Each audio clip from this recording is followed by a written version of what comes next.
गणेशाय नमः। मैं डॉक्टर मधुमाला मधु संस्कृत कोचिंग में आप सबका स्वागत करती हूँ। तो आज मैं बहुत ही इंटरेस्टिंग विषय लेकर के आई हूँ, तो वीडियो में आखिर तक बने रहेंगे। आज मैं कुछ पढ़ाने नहीं वाली हूँ, मैं आपको एक कथा सुनाने वाली हूँ। ऐसी कथा जो कि कालिदास से संबंधित है। इसमें से बहुत सारे लोग जानते भी होंगे और कुछ लोग नहीं जानते हैं। जो लोग नए हैं, संस्कृत में अभी अभी एडमिशन कराए हैं या संस्कृत को अभी जानना शुरू किए हैं, तो वो लोग इस कथा को नहीं जानते हैं। तो अभी हम लोग जानेंगे कालिदास के बारे में। तो कालिदास के बारे में अभी हम लोग जानेंगे कि कालिदास कौन थे और कैसे कवि बने। जैसे हिंदी में प्रेमचंद है, इंग्लिश में शेक्सपियर, वैसे ही संस्कृत में हमारे कालिदास हैं। कालिदास के बिना तो हमारा संस्कृत साहित्य अधूरा है। कालिदास की बहुत सारी प्रसिद्ध रचनाएं हैं। तो आज हम लोग कालिदास के बारे में जानेंगे। दरअसल कालिदास जो है वो शुरू से कालिदास नहीं थे, शुरू से वो बहुत विद्वान नहीं थे। ऐसी कथा प्रचलित है कि उस समय में एक विद्वत्मा नाम की राजकुमारी हुआ करती थी, जो बहुत ही विद्वान थी। जब लड़कियों को पढ़ने लिखने की बहुत इजाजत नहीं थी उस समय से, वो बहुत विद्वान थी। और जब उसका शादी का समय आया तो जितने भी विद्वान आते थे उसे शास्त्रार्थ में वो पराजित कर देती थी, परास्त कर जाती थी और उसको अपना योग्य ना समझ करके उसका तिरस्कार करती थी। तो इस तरह से बहुत सारे ब्राह्मणों को, विद्वानों को उसने परास्त कर दिया था। तो एक बार बहुत 4-5-10 विद्वान जो हैं वो गुस्से में, झुंझलाहट में जा रहे थे।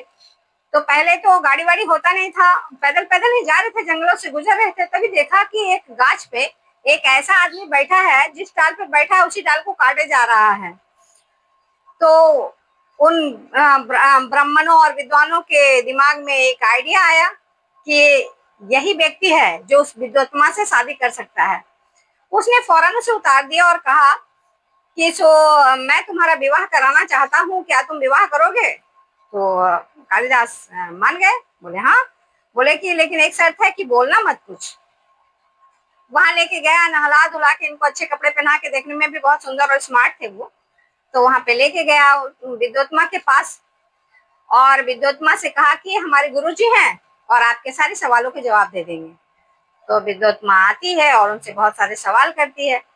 और जो वो पंडितों ने समझा दिया कि ये हमारे गुरुजी हैं, लेकिन आज इनका मौन व्रत है, ये कुछ बोल नहीं पाएंगे, जो कुछ भी बोलेंगे इशारे में ही बोलेंगे।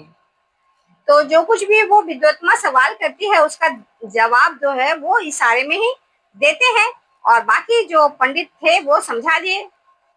इस तरह से विद्वत्मा को यकीन हो गया कि ये बहुत ही विद्वान है और विवाह हो गई। विवाह के पहली रात में ही जब आधी रात में कहीं से गधे की बोलने की आवाज आई, तो कालिदास ने जैसे ही उसके बारे में बोलना शुरू किया, तो जब आप मुंह खोलते हैं, जब आप बात करते हैं, तभी पता चलता है कि आप कितना जानकार हैं, कितना विद्वान हैं। अगर आप चुपचाप से रहते तो पता ही नहीं चलता कि आप कितना होशियार हैं, कितना जानते हैं, कितना नहीं जानते हैं।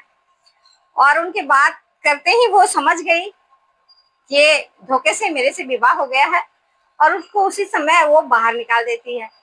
और जब वो निकाल देती है तो वो बरसात की रात रहती है और बहुत अंधेरा रहता है।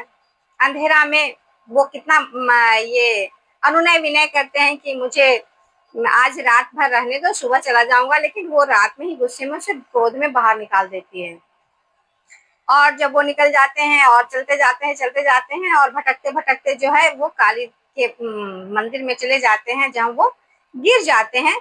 और बदहवासी में जब वो गिरते हैं तो उनका जीवा जो है वो कट के कालिदास के काली माता के चरणों में चला जाता है। काली माता प्रकट होती है, प्रसन्न होकर के पूछती है कि तुम्हें क्या चाहिए।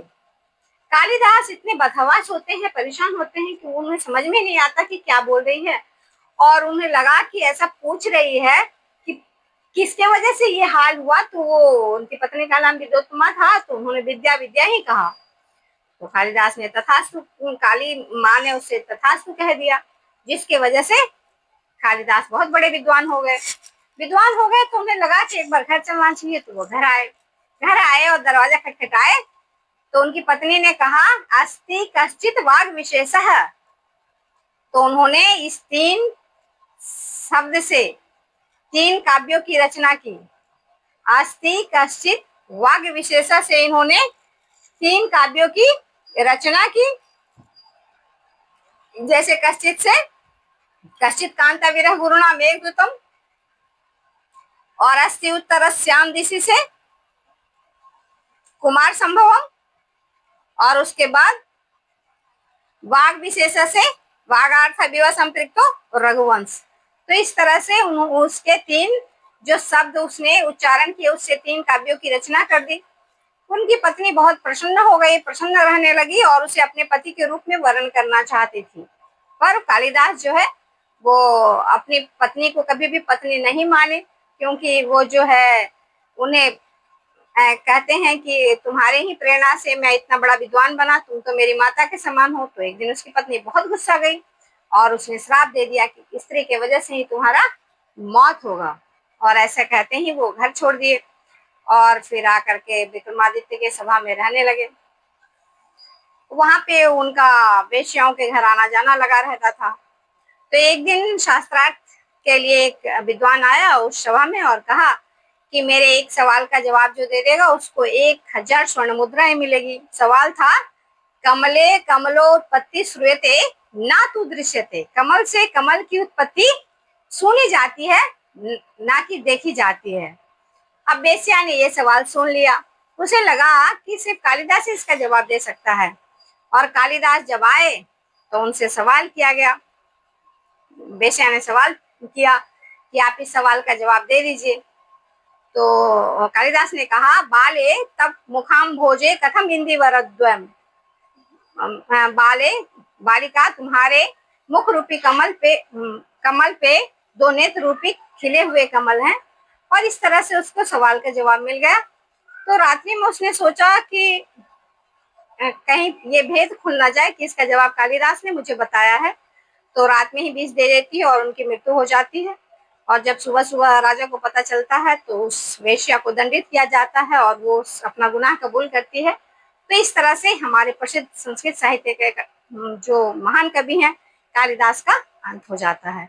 तो इस प्रकार से उनकी कहानी जो है वो किंवदंती के अनुसार है, ऐसा कहा जाता है। तो आपको ये कहानी कैसी लगी जरूर बताएं।